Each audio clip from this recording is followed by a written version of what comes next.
যার আছে পকেট সেই তো বুঝবে পকেটের শূন্যতা পূর্ণতা কিংবা পকেটের নারী নক্ষত্র। পকেটবিহীন ওই শাড়ি কিভাবে বুঝবে শূন্য পকেট আমাদের জন্য কতটা দরকারি কিংবা দারুণ উপকারী।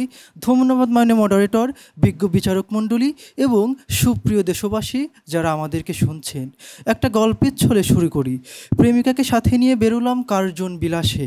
দৃষ্টি আমার সুপ্রাচীন কার্জনীয় সব লাল অট্টালিকায় যখন মুগ্ধ, তখন আমার প্রেমিকার দৃষ্টি আমার উঁচু হয়ে থাকা পকেটের দিকে নিবদ্ধ।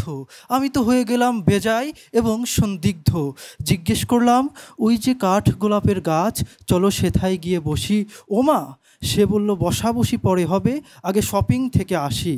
একতারা শপিং ব্যাগ হাতে দ্বৈত ছবি তুলে যখন ফেসবুকে আমি পোস্ট দিলাম, ও আমার জানটুস পাখি, ও আমার ময়না, সে তখন একই ছবির পোস্টে ক্যাপশনে লেখে, ও আমার ব্যক্তিগত ডেবিট কার্ড থাকলে আর কিছু চাই না।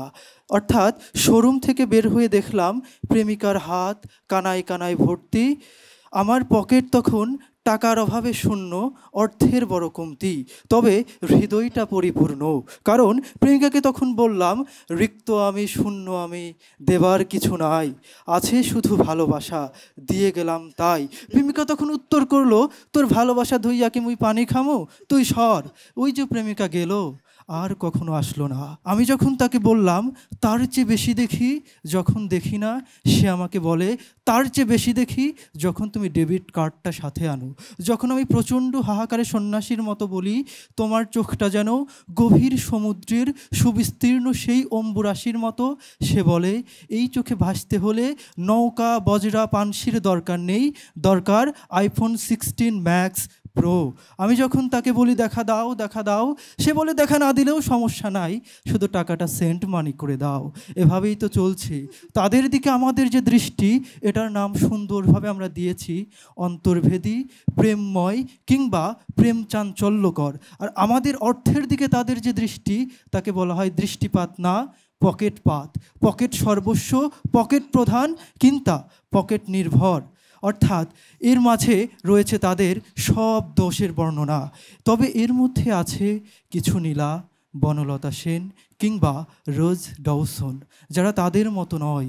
এরা ভালোবেসে বলে একটা নীল জোছনা রাতে এক মুক্ত আকাশ সাথে। অর্থাৎ এরা নীল জোছনা চায়, এরা মুক্ত আকাশ চায়, পকেট অপেক্ষা। জোয়ারি জ্যাক ডওসন যখন টাইটানিকে উঠল, তখন তার কাছে একেবারে কপর্দক শূন্য অবস্থা ছিল, কোনো টাকা পয়সা ছিল না। একজন রোজ এসে তখন বলল, যদিও আমার বাগদান সম্পন্ন হয়েছে, তবে তুমি যদি আমার হাতটা ধরো, করব প্রাণপাত, তোমার সাথে সারা জীবন কাটিয়ে দেওয়ার জন্য আমি এখনও প্রস্তুত। অর্থাৎ পৃথিবী তাদেরকে মনে রেখেছে, সেই ক্যাল হকলি যে কিনা ছিল রোজের প্রথম বাগদত্তা, তাকে মনে রাখেনি, তাকে করেছে ব্রাত্য, তাকে দিয়েছে নির্বাসন। এজন্য প্রিয় দেশবাসী, একদিকে হৃদয় আর একদিকে টাকা। যদি আপনি হৃদয়কে বাছেন, তাহলে এমন একটি অন্তর পাবেন যেটা শুদ্ধ, পবিত্র, নির্মল। আর যদি টাকাকে পছন্দ করেন, তাহলে দেখবেন BMW গাড়ি কিনে এনেছেন, কিন্তু পাশের সিটটা অপরিপূর্ণ। তবে এরকম প্রেমিকাও জগতে বিরল নয়।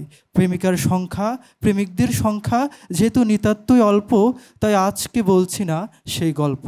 সবাই ভালোবাসা দিবসের শুভেচ্ছা নেবেন, সবার জন্য শুভকামনা।